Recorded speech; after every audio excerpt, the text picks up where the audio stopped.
ಎಲ್ಲರಿಗೂ ನಮಸ್ತೆ. Government employees, ಸರ್ಕಾರಿ ನೌಕರರ ಎರಡು ಪ್ರಮುಖ ಬೇಡಿಕೆಗಳ ಒಂದು ಸ್ಟೇಟಸ್ ಏನು, ಅದನ್ನು ಯಾವಾಗ ಈಡೇರಿಕೆ ಮಾಡ್ತೀವಿ, ಯಾವಾಗ ಈಡೇರಿಕೆ ಮಾಡುತ್ತೆ ಸರ್ಕಾರ ಅನ್ನೋದನ್ನ ನೋಡೋಣ ಬನ್ನಿ. ಓಕೆನಾ? ಸೊ ರಾಜ್ಯ ಸರ್ಕಾರ ಏನಿದೆ ಅದು 7ನೇ ವೇತನ ಆಯೋಗ ವರದಿಯನ್ನು ಜಾರಿಗೊಳಿಸುವ ಮೂಲಕ 2024ರಲ್ಲಿ ರಾಜ್ಯ ಸರ್ಕಾರಿ ನೌಕರರಿಗೆ ಬಂಪರ್ ಕೊಡುಗೆ ಕೊಟ್ಟಿದ್ರು. ಇವಾಗ ಏನಾಗ್ತಿದೆ, ರಾಜ್ಯ ಸರ್ಕಾರಿ ನೌಕರರ ಸಂಘದ ಚುನಾವಣೆ ನಡೀತಿದೆ. ಮುಂದಿನ ಒಂದು ಏನ್ ಬೇಡಿಕೆಗಳಿಂದ ಅದನ್ನ ಮುಂದಿನ ವರ್ಷ ಅದನ್ನ ಬೇಡಿಕೆ ಈಡೇರಿಸಬೇಕು ಅನ್ನೋ ಒಂದು ನಿರೀಕ್ಷೆ ಇದೆ. ಇವರು ಕೂಡ ಪತ್ರ ಬರೀತಾ ಇದ್ದಾರೆ.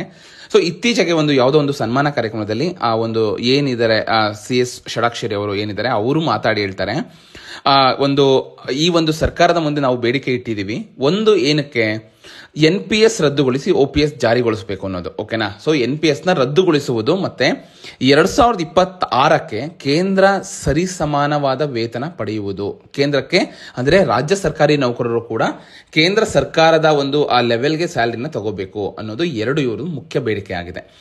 ಯೋಜನೆಗಳ ಜಾರಿಗೆ ಪ್ರಯತ್ನ ಮಾಡ್ತಿದ್ದಾರೆ. 7ನೇ ವೇತನ ಆಯೋಗ ವರದಿ ಜಾರಿಗೆ ಸರ್ಕಾರ ಅನುಮೋದನೆ ನೀಡಿದಾಗಲೇ ಸರ್ಕಾರಿ ನೌಕರರು ಕರ್ನಾಟಕ ಆರೋಗ್ಯ ಸಂಜೀವಿನಿ ಯೋಜನೆ ಜಾರಿ ಬಂತು. ಕರೆಕ್ಟ್ ಅಲ್ವಾ? ಇನ್ನೊಂದೇನು, ಹೊಸ ಪಿಂಚಣಿ ರದ್ದುಗೊಳಿಸಿ ಹಳೆ ಪಿಂಚಣಿ ಮರು ಜಾರಿಗೊಳಿಸಬೇಕು ಅಂತ ಬೇಡಿಕೆ ಇಟ್ಟಿದ್ರು. ಯಾರು? ಸರ್ಕಾರಿ ನೌಕರರು. ಯಾಕಂದ್ರೆ ಅವ್ರಿಗೆಲ್ಲ NPS ಅಪ್ಲಿಕೇಬಲ್ ಆಗ್ತಿತ್ತು. ಅವ್ರು ಬೇಕಾಗಿರೋದು ನಮಗೆ OPS ಬೇಕು ಅನ್ನೋ ಕಡೆ ಇದೆ, ಓಲ್ಡ್ ಪೆನ್ಷನ್ ಸ್ಕೀಮ್ ಬೇಕು ಅನ್ನೋದು ಅವರ ಬೇಡಿಕೆ. ಈ ಎರಡೂ ಬೇಡಿಕೆಗಳು ಇನ್ನೂ ಈಡೇರಿಲ್ಲ. ಕರೆಕ್ಟ್ ಅಲ್ವಾ? CS ಷಡಾಕ್ಷರಿ ಅವರು ಮಾತನಾಡಿ ಹೇಳ್ತಾರೆ, ಆರೋಗ್ಯ ಸಂಜೀವಿನಿ ಯೋಜನೆ ಮುಂಬರುವ ಜನವರಿ ಅಥವಾ ಫೆಬ್ರವರಿಯಲ್ಲಿ ಜಾರಿಗೆ ಬರಲಿದೆ ಅಂತ ಹೇಳ್ತಾ ಇದ್ದಾರೆ. ಓಕೆನಾ? ಆರೋಗ್ಯ ಸಂಜೀವಿನಿ ಯೋಜನೆ ನೌಕರರ ಒಳಿತಿಗಾಗಿ ಕಳೆದ ಅವಧಿಯ 25ಕ್ಕೂ ಹೆಚ್ಚು ಸರ್ಕಾರಿ ಆದೇಶಗಳನ್ನು ಮಾಡಿಸಿದ್ದೇವೆ ಅವ್ರ ಕಡೆಯಿಂದ. ಓಕೆನಾ?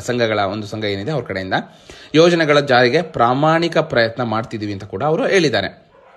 ಇನ್ನೊಂದು ಮುಂದಾಗಿ ಜಿಲ್ಲಾ ಹಾಗೂ ತಾಲೂಕು ಶಾಖೆಗಳಿಗೆ ಕಟ್ಟಡ ನಿರ್ಮಿಸಲು ಅನುದಾನ ಒದಗಿಸಿದ್ದೇವೆ.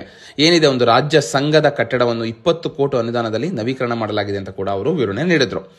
ಇವಾಗ ಬೇಡಿಕೆ ನೋಡೋದಾದ್ರೆ ವೇತನ ಆಯೋಗದ ಶಿಫಾರಸ್ಸು ಮೊದಲನೇದಾಗಿ ಏನು, ಷಡಾಕ್ಷರಿ ಅವರು ಮಾತಾಡ್ತಾರೆ, 2026ಕ್ಕೆ ಕೇಂದ್ರ ಸರಿಸಮಾನವಾದ ವೇತನ ಪಡೆಯುವುದು ನಮ್ಮ ಗುರಿಯಾಗಿದೆ. ಓಕೆನಾ? ಸೊ ಅಂದ್ರೆ ಏನು ರಾಜ್ಯ ಸರ್ಕಾರಿ ನೌಕರರಿದೆ ಅವರು ಕೇಂದ್ರ ಸರ್ಕಾರಿ ನೌಕರರು ಏನ್ ಸಂಬಳ ತಗೊಂತಿದ್ದಾರೆ ಆ ಲೆವೆಲ್ಗೆ ಅದಕ್ಕೆ ಸರಿಸಮಾನವಾಗಿ ನಮ್ಮ ಸ್ಯಾಲರಿ ಇರಬೇಕು ಅನ್ನೋದು ಒಂದು ಗುರಿಯಾಗಿದೆ. ಇನ್ನೊಂದು, ಕರ್ನಾಟಕ ರಾಜ್ಯ ಸರ್ಕಾರ ರಚನೆ ಮಾಡಿದ್ದ K. ಸುಧಾಕರ್ ರಾವ್ ನೇತೃತ್ವದ ರಾಜ್ಯ 7ನೇ ವೇತನ ಆಯೋಗ ತನ್ನ ವರದಿಯಲ್ಲಿ ಕೇಂದ್ರ ಮತ್ತು ರಾಜ್ಯ ಸರ್ಕಾರಿ ವೇತನ ರಚನೆ, ವೇತನ ಶ್ರೇಣಿ, ಸಮಾನ ವೇತನ ಎರಡಕ್ಕೂ ಸಮಾನ ವೇತನ ಕುರಿತು ಸರ್ಕಾರಕ್ಕೆ ತುಂಬಾ ಶಿಫಾರಸುಗಳನ್ನ ಮಾಡ್ತಾ ಇದ್ದಾರೆ. ವರದಿಯಲ್ಲಿ ಆಯೋಗ ಭಾರತ ಸರ್ಕಾರ ಮತ್ತು ಅಕ್ಕಪಕ್ಕದ ರಾಜ್ಯಗಳ ವೇತನ ಶ್ರೇಣಿಗಳನ್ನು ಪರಿಶೀಲಿಸಿ ರಾಜ್ಯದ ಸರ್ಕಾರಿ ನೌಕರರ ವೇತನ ಮತ್ತು ಭತ್ಯೆಗಳ ಪರಿಷ್ಕರಣೆ ಕುರಿತು ಶಿಫಾರಸುಗಳನ್ನ ಮಾಡಿದೆ. ಪ್ರಸ್ತುತ ಭಾರತ ಸರ್ಕಾರ ಹಾಗೂ ಕರ್ನಾಟಕ ರಾಜ್ಯದಲ್ಲಿ ಜಾರಿಯಲ್ಲಿರುವ ವೇತನ ರಚನೆ ಮತ್ತು ಶ್ರೇಣಿಗಳು ಕಾಲಾಂತರದಲ್ಲಿ ವಿಭಿನ್ನ ರೀತಿಯಲ್ಲಿ ವಿಕಸನಗೊಂಡಿದ್ದು, ಅಂದ್ರೆ ಚೇಂಜ್ ಆಗುತ್ತೆ. ಓಕೆನಾ? ಈ ಪರಿಣಾಮವಾಗಿ ಅವುಗಳೆರಡರ ನಡುವೆ ಕೆಲ ಕಾಲದಿಂದ ಗಮನಾರ್ಹ ವ್ಯತ್ಯಾಸವಿರುತ್ತೆ ಎಂದು ಸರ್ಕಾರ ಸಲ್ಲಿಕೆ ಮಾಡಿರುವ ವರದಿಯಲ್ಲಿ 7ನೇ ರಾಜ್ಯ ವೇತನ ಆಯೋಗ ತಿಳಿಸಿದ್ದಾರೆ. ಓಕೆನಾ? ಸೊ ಮೊದಲನೇದಾಗಿ NPS ನಾವು ರದ್ದುಗೊಳಿಸಿ OPS ತರಬೇಕು ಅನ್ನೋದು, ಇನ್ನೊಂದು ಕೇಂದ್ರಕ್ಕೆ ಸರಿಸಮಾನವಾದ ಸ್ಯಾಲರಿ ಬರಬೇಕು ಅನ್ನೋದು ಮೇನ್ ಎರಡು ಉದ್ದೇಶ ಆಗಿದೆ ಇವ್ರದ್ದು. ಇವರು ಅದಕ್ಕೆ ಶಿಫಾರಸು ಮಾಡ್ತಾ ಇದ್ದಾರೆ. ಬಟ್ ಸರ್ಕಾರ ಇದ್ರ ಬಗ್ಗೆ ಯಾವ ರೀತಿ ಒಂದು ಗಮನ ಹರಿಸುತ್ತೆ ಅಥವಾ ಜಾಸ್ತಿ ಮಾಡುತ್ತಾ ಅನ್ನೋದನ್ನ ಕಾದ್ ನೋಡಬೇಕು. ವೇತನ ಆಯೋಗ ತನ್ನ ವರದಿಯಲ್ಲಿ ರಾಜ್ಯ ಸರ್ಕಾರ ರಚನೆ ಮಾಡಿದ ವೇತನ ಆಯೋಗಗಳು ಮತ್ತು ಸಮಿತಿಗಳು ಮಾಡುವ ಶಿಫಾರಸುಗಳ ಆಧಾರದ ಮೇಲೆ ರಾಜ್ಯ ಸರ್ಕಾರಿ ನೌಕರರಿಗೆ ತನ್ನದೇ ಆದ ವೇತನ ರಚನೆಯನ್ನು ಅನೇಕ ವರ್ಷಗಳಿಂದ ರೂಪಿಸಲಾಗುತ್ತಿದೆ. ಇದೇ ರೀತಿನ ಪ್ರೊಸೀಜರ್ನ ಫಾಲೋ ಮಾಡ್ಕೊಂಡು ಬಂದಿದ್ದಾರೆ. ಈ ಸಮಿತಿಗಳು ಸಾಮಾನ್ಯವಾಗಿ ಪ್ರತಿ ಬಾರಿಯೂ ಪರಿಷ್ಕರಣೆಯಲ್ಲಿ ಅಂಶಗಳನ್ನು ಸಲಹೆ ಮಾಡುವಾಗ ಅಥವಾ ಹಲವು ವರ್ಷಗಳಿಂದಲೂ ಒಂದೇ ಮಾದರಿಯ ಮೂಲ ವೇತನ ರಚನೆ ಮುಂದುವರಿಸಲು ಶಿಫಾರಸು ಮಾಡಿದೆ ಅಂತ ಕೂಡ ವಿವರಣೆ ನೀಡಿದ್ದಾರೆ. ಓಕೆನಾ? ಸಾಮಾನ್ಯವಾಗಿ ಇಂದಿನ ವೇತನ ಆಯೋಗ ಸಮಿತಿಗಳು ಕೇಂದ್ರ ಸರ್ಕಾರದ ವೇತನ ರಚನೆಯನ್ನು ಅಳವಡಿಸಿಕೊಂಡಿದ್ದು ಒಲವು ತೋರಿಸಿರುವುದಿಲ್ಲ ಅಂತ ಕೂಡ ಹೇಳ್ತಾ ಇದ್ದಾರೆ. ಸೊ ಕೆಲವೊಂದು ಕಾರ್ಯ ಸಾಧ್ಯವೆಂದು ಪರಿಗಣಿಸಿರುವುದಿಲ್ಲ. ಓಕೆನಾ? ಸೊ ಯಾಕೆಂದ್ರೆ ಸರ್ಕಾರಕ್ಕೆ ಬರ್ಡನ್ ಆಗುತ್ತೆ, ಅಡಿಷನಲ್ ಆಗಿ ಕೋಟಿಗಟ್ಟಲೆ ಬೇಕಾಗುತ್ತೆ. ಕರೆಕ್ಟ್ ಅಲ್ವಾ? ಸೊ ಕೆಲವೊಂದು ಏನಾಗುತ್ತೆ, ಅವಾಗ ಹಳೆಯ ರೂಲ್ಸ್ನೇ ಫಾಲೋ ಮಾಡ್ಕೊಂಡು ಬರ್ತಾರೆ. ಓಕೆನಾ?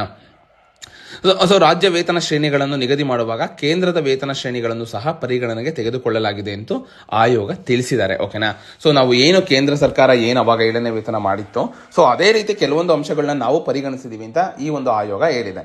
ಸೊ ಎರಡು ಪ್ರಮುಖ ಬೇಡಿಕೆಗಳಲ್ಲಿ ಒಂದು NPS ರದ್ದುಗೊಳಿಸಿ OPS ಜಾರಿ ಮಾಡಬೇಕು ಅನ್ನೋದು, ಇನ್ನೊಂದು ಈ ಒಂದು ಕೇಂದ್ರ ಸರ್ಕಾರದ ಸ್ಯಾಲರಿ ಏನಿದೆ ಆ ಒಂದು ಸರಿಸಮಾನವಾಗಿ ರಾಜ್ಯ ಸರ್ಕಾರಿ ನೌಕರರಿಗೂ ಕೂಡ ಕೊಡಬೇಕು ಅನ್ನೋದು ಎರಡು ಪ್ರಮುಖ ಬೇಡಿಕೆ ಇದೆ. ಸೊ ಕಾದ್ ನೋಡೋಣ ಸರ್ಕಾರ ಏನ್ ಮಾಡುತ್ತೆ ಅಂತ.